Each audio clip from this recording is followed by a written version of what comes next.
Heartbreak is what happens when love is lost. That's what Joe Reynolds, a retired Episcopal priest, had to say when Brené Brown was interviewing him. And he had a lot more to say. We're going to discuss what both of them have to say on the topic of heartbreak. Sit back and let's learn about this together.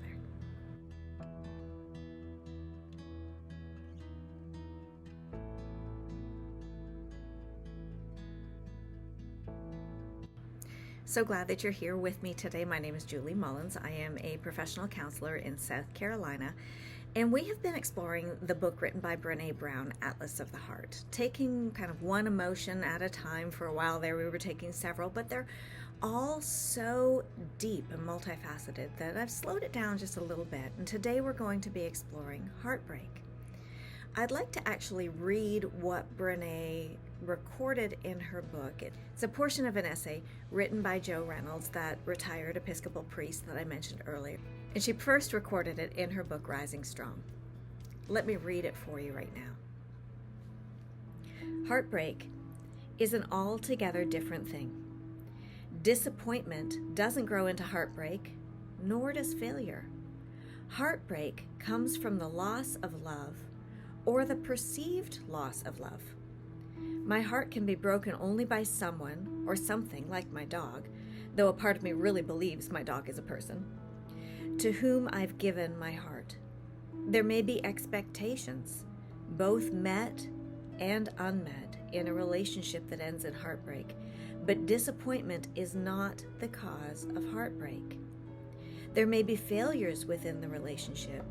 Indeed, there certainly will be, for we are imperfect vessels to hold the love of another person.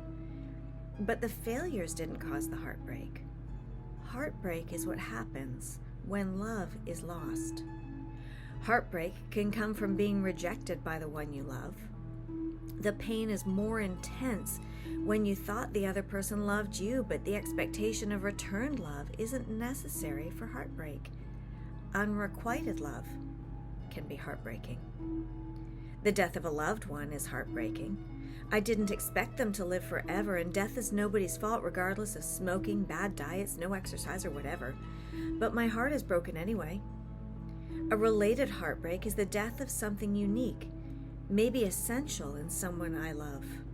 I didn't want my children to stay children all their lives, but the loss of innocence was heartbreaking. The loss of love doesn't have to be permanent to be heartbreaking. Moving away from a loved one can break your heart. Changing another person I love may be a good thing. It may be a significant personal growth, and I may be happy about it and proud of it.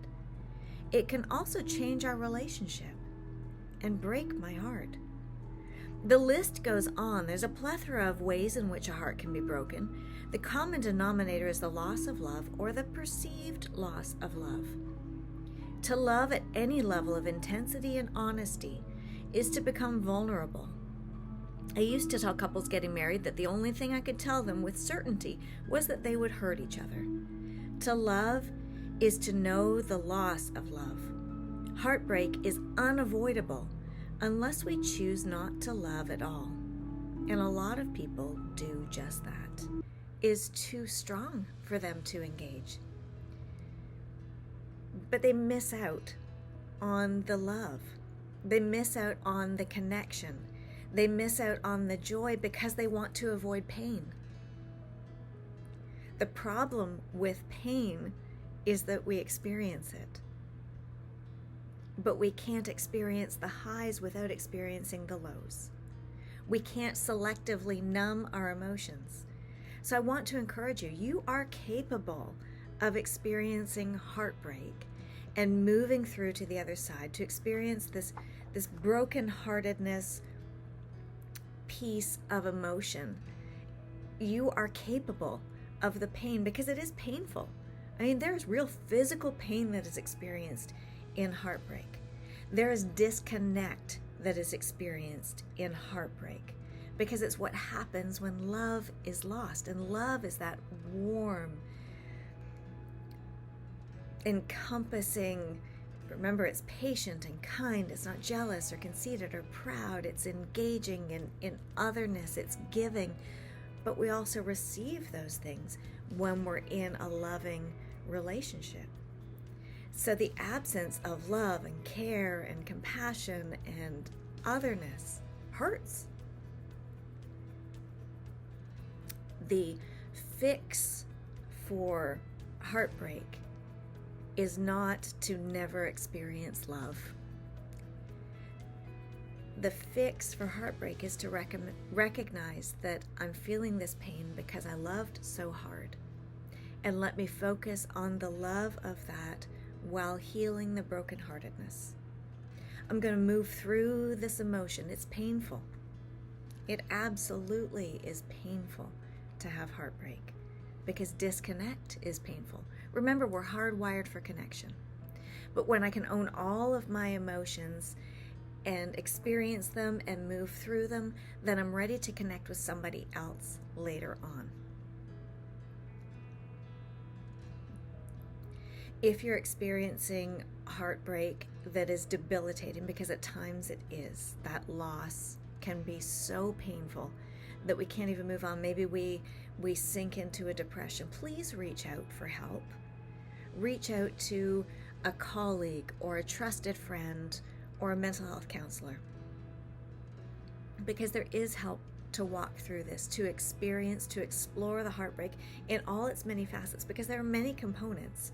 In that short essay, in that short essay that I read earlier, you heard so many different types of heartbreak that can be experienced by human beings and that can be experienced by you, because if you're listening to this, I'm assuming you're a human being. So there are all of these different ways that we can experience heartbreak, and there are many facets of heartbreak itself. Sometimes we need somebody to help us look through and validate so that we can experience fully, to move through, to heal, and to re-engage again in relationship. Brené states, "The brokenhearted are the bravest among us because they dared to love." And I hope that you continue to dare to love. And I hope that you continue to join me here at Orange Therapy on YouTube. Like, subscribe, share. Let other people know that they too can walk through their emotions. Whether this is your first time or your 50th time joining me here at Orange Therapy on YouTube, I want you to know that you are welcome here exactly as you are.